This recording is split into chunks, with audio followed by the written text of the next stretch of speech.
Ньюс агентлаг өнгөрсөн амралтын өдрүүд болсон үйл явдлыг томилон өргөж байна. Нисгэд баригдсан хямдхунтай буян тухай нэг хороолт Оросоос судалж авахар захиалга өгсөн иргэдийн дундах суглааг энэ сарын 3-4-нд буюу энэ амралтын өдрүүд зохион байгуулах тухай төрийн орон сууцны корпорацаас мэдэгдэж байсан ч тодорхойгүй шалтгааны улмаас хойшлуулсан. Тэгвэл суглааг эх 7 хоногийн амралтын өдрүүдээр буюу 5 дугаар сарын 10-11-нд явуулахар болжээ. Суглааг Монголын үндэсний олон нийтийн телевизийн 2 дугаар сувгаар шууд дамжуулах юм байна. Тэргүүний тогтчлолттой жигсаалж анги байгууллага шалгаруулах Монгол цэргийн жахуу оролдооны төгсгөлийн шалгаруулалт өнгөрсөн бям гараг Чингисийн талбайд боллоо.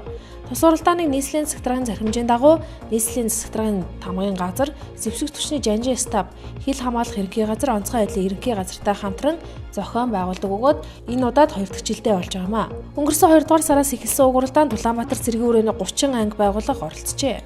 Ерөнхий боловсролын 1-р ангид элсэн сурах сурагчдын бүртгэл өнгөрсөн 4-р сарын 28-нд эхэлсэн бөгөөд эсвэлтийн бүртгэл энэ сарын 16-ны хүртэл үргэлжлэх юм байна.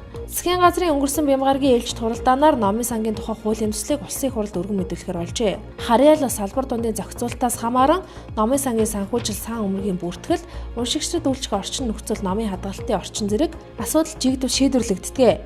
Ийм засгийн газраас номын сангийн тухай бие даасан хууль гаргаж нэгдсэн зохицуулт хийхээр ажиллаж эхэлсэн байна.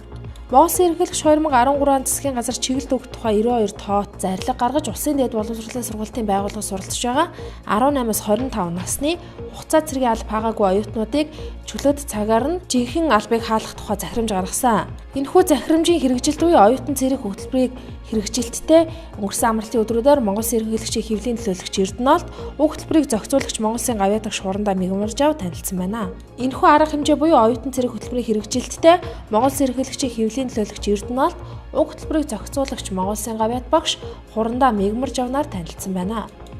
Засгийн газрын өнгөрсөн бямгаргийн ээлжид хуралдаанаар тамхины тухай хууль нэмэлт өөрчлөлт оруулахыг зарчмын хувьд дэмжсэн байна.